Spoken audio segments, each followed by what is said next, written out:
Выше гор могут быть только горы, на которых еще не бывал. Могут ли кому-то показаться огромными эти пики, если человечеству известны пики и куда больше?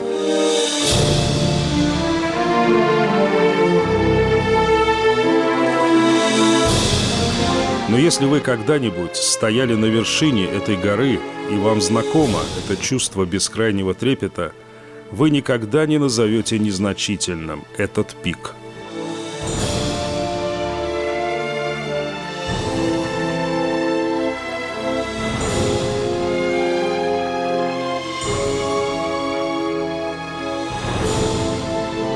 И прыгнуть придется, рано или поздно.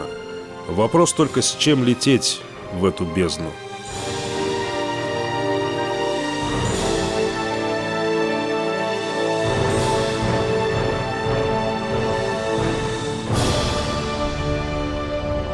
Пиковая драма.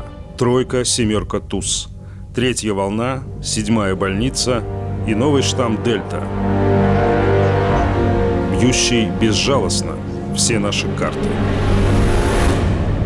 Мы кладем по 50-60 человек в сутки. Тоже очень много. Для нас это очень много. Тем более госпиталь сократили до 220 коек. А у нас лежит по 250, по 240 человек. Наталья Петровна, вот мы прошли по госпиталю несколько этажей. Я не видел ни одной свободной койки. Это да. Не так давно, да? Видели даже людей в коридорах. Даже не хватает коек, поэтому мы кладем их временно в коридор. У нас есть больница «Спутник». Каждый день переводим в 12-ю курбольницу. По 10, 12, 20 человек и заполняемся вновь. 230 коек. Пока. Кто его знает, что дальше? Если 50 в сутки, то придется, наверное, расширяться. Дельта. Инфекция, разветвляясь, несет нас в совсем уж открытые воды со сложным течением. И у спасателей все меньше средств для спасения. Мы всегда боролись лишь со следствиями, но сегодня почти нет ответа даже на такую терапию. Новые штаммы, которые для врачей сродни новым болезням, опережают все наши усилия. Мы ощутили это на себе, третью волну. Пациентов с каждым днем становится все больше и больше. Видим то, что произошла мутация вируса. Пациенты к той терапии, которая прописана в рекомендациях, к ней, к сожалению, они резистентны. То есть лекарства не работают? Лекарства, да, они не работают. Намного тяжелее протекает, уменьшился инкубационный период. Мы видим то, что пациент заболел, и у него буквально через пару дней уже появляется КТ-1, КТ-2. За 3-4 дня мы даже встречаем то, что и КТ-4. Вот еще вот, пожалуйста, привезли с палаты. Они просто лежат в палатах, потом бах, как будто что-то там молниеносно. Очень агрессивный вирус. Вот этот последний вирус, да, это вот просто невероятный. Такое течение быстрое. Вот. Опять как в том году началось. И в палатах умирают. Настолько стал агрессивен вирус и настолько быстро ухудшается состояние пациентов, что нам, врачам, становится страшно. Главное правило COVID-19 – нет никаких правил. Если раньше мы говорили, то, что болеют только пожилые люди с хроническими заболеваниями, сейчас вы видите, болеет молодежь. То есть никаких правил нет. Болеют беременные. Беременных стало больше. Вот если раньше у нас 1, 2, 3, 4, 5, 10, 16, сейчас их лежит 25 человек. И они тоже очень тяжело болеют, теряют своих детей, будущих, не родившихся.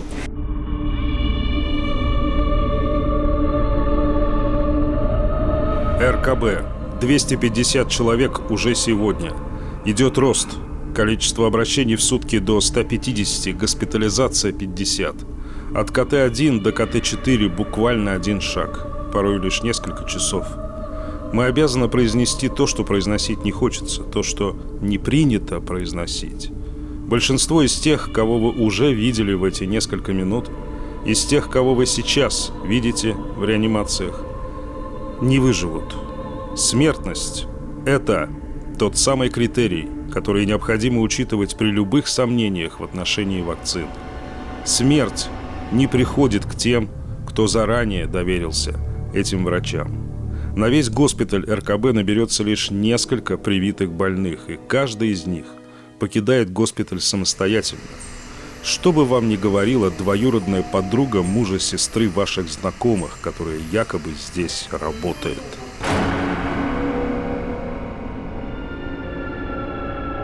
Если даже вакцинированный человек заболеет, он гарантированно от ковида не умрет. А он гарантированно перенесет это заболевание намного легче. И вот здесь в реанимации его вряд ли встретишь. И в реанимации 100% таких пациентов нет.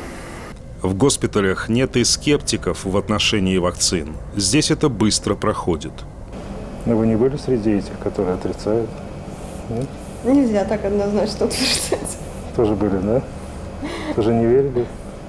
Ну, думала, обойдусь. То есть мы не привыкли доверять врачу, но мы привыкли доверять Ютубу, например. То есть и самолечением будем заниматься. Вот. То есть эти моменты усугубляют очень сильно нашу агитацию, информацию, да, и человек в корне передает информацию другому, к соседу совсем иной, нежели она на самом деле есть. Вот моя мама всегда говорит, все надо делать вовремя. Вот, вовремя проснуться, вовремя на работу пойти, вовремя спать лечь. Я хочу сказать, что вакцинироваться тоже надо вовремя, обязательно. Не надо ждать чего-то, да, гром среди ясного неба, как обычно. Надо все делать вовремя. Многие не успели. Вот тут вот больше половины, кто лежит у нас в стационаре, не успели вакцинироваться. Привитые они есть, это единицы, но они в основном не доходят до реанимации. Они все проходят через палату. Они более в легкой форме болеют и уходят благополучно домой. Сказочные герои на распутье всегда выбирают самый сложный путь. Тот, что поможет герою расти и развиваться, преодолевая свои страхи. Но мы не сказочные герои.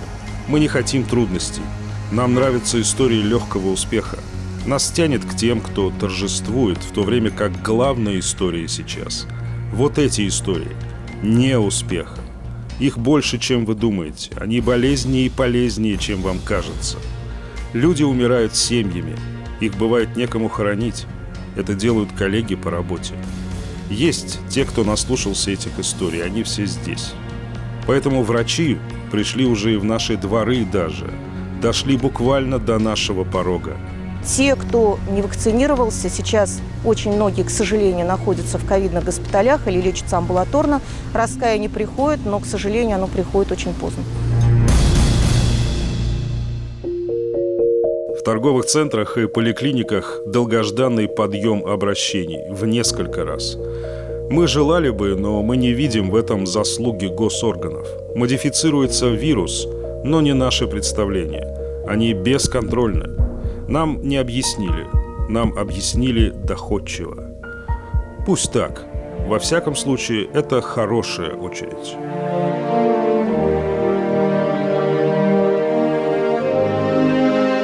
В этом мире нет гарантий. Есть только возможности. И прыгнуть придется. Рано или поздно. Вопрос только, с чем лететь в эту бездну. Ни один парашют или параплан не даст вам стопроцентной гарантии безопасности. Но мы не стали спрашивать у этих людей, насколько проверен этот параплан. Нет стопроцентной гарантии. Но никому не придет в голову прыгнуть с этой горы без параплана.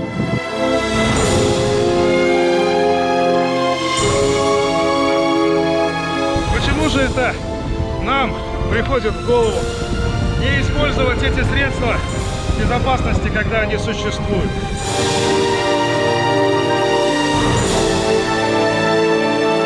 Михаил Любимов, Андрей Мохов и Андрей Ключников. 7 дней.